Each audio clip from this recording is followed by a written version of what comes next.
Hello guys, ഇനി നമുക്ക് 3 കേക്കുകൾ കൊടുക്കാനുണ്ട് കേട്ടോ. ഒന്നാമത്തെ കേക്ക് എന്ന് പറയുന്നത് വൈറ്റ് ചോക്ലേറ്റ് കേക്കാണ്. ഇത് വന്നിട്ട് 1 kg ആണ്. അപ്പോൾ ഇതിൻ്റെ ഓർഡർ എനിക്ക് തന്നിരിക്കുന്ന രാജ ചേച്ചിയാണ്. രാജ ചേച്ചിയുടെ മകള് മീനാക്ഷിയുടെ ബർത്ത്ഡേക്ക് വേണ്ടിയിട്ടാണ്. അപ്പോൾ മീനാക്ഷി എന്നെ വിളിച്ച് ചോദിച്ചായിരുന്നു, ആൻറ്റി എനിക്ക് 1 kg കേക്ക് 2 ലെയറായിട്ട് ചെയ്ത് തരാൻ പറ്റുമെന്ന്. അപ്പോൾ ആദ്യം എനിക്ക് കൺഫ്യൂഷൻ ആയെങ്കിലും പിന്നെ ഞാൻ ഓക്കെ പറഞ്ഞു. അങ്ങനെ ആണ് ഇതൊരു 1 kg ആണ്, 2 ലെയറിൽ ചെയ്ത് കൊടുത്തതാണ്.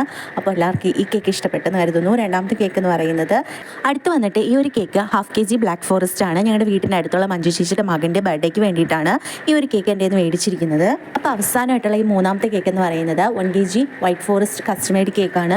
അപ്പോൾ ഇത് ഞങ്ങളുടെ വീട്ടിനടുത്തുള്ള പ്രശാന്ത് ചേട്ടൻ്റെ മകളുടെ 7ാമത്തെ ബർത്ത്ഡേക്ക് വേണ്ടിയിട്ടാണ് മേടിച്ചിരിക്കുന്നത്. അപ്പോൾ ഈ 3 കേക്കും എല്ലാവർക്കും ഇഷ്ടപ്പെട്ടെന്ന് കരുതുന്നു. അപ്പോൾ ഈ 3 കേക്കുകളെല്ലാം ഡെലിവറി ചെയ്തിട്ട് ഞങ്ങൾ നേരെ പോയത് വിഴിഞ്ഞ ഹാർബറിലേക്കാണ് കേട്ടോ മീൻ മേടിക്കാൻ. അവിടെ ആകുമ്പോൾ നമുക്ക് മീൻ സഹായ വിലയ്ക്കൊക്കെ കിട്ടും കേട്ടോ. അങ്ങനെ പോയപ്പോൾ പ്രതീക്ഷിക്കാതെ പെട്ടെന്നൊരു മഴ പെയ്തു. പ്രതീക്ഷിച്ചില്ല. അങ്ങനെ ഞങ്ങൾ നേരെ ഒതുങ്ങി നിന്നു. മഴ ഒരു അരമണിക്കൂറോളം ഉണ്ടായിരുന്നു. എന്നിരുന്നാലും ഞങ്ങൾ എന്ത് ചെയ്തു, മീൻ മേടിക്കണം എന്ന് കരുതിയിട്ട് നേരെ ഞങ്ങൾ ഹാർബറിലേക്ക് വിട്ടു. അപ്പോൾ ഇതാണ്. അപ്പോൾ ഈ ഒരു സ്ഥലം എന്ന് പറയുന്നത് ഇവർ മീൻ പിടിച്ചുകൊണ്ട് വന്ന് ലേലം വിളിക്കുന്ന ഒരു സ്പോട്ടാണ് കേട്ടോ. ഇതേ നമ്മൾ കാണുന്നതാണ് വിഴിഞ്ഞം പോർട്ട് എന്ന് പറയുന്നത്.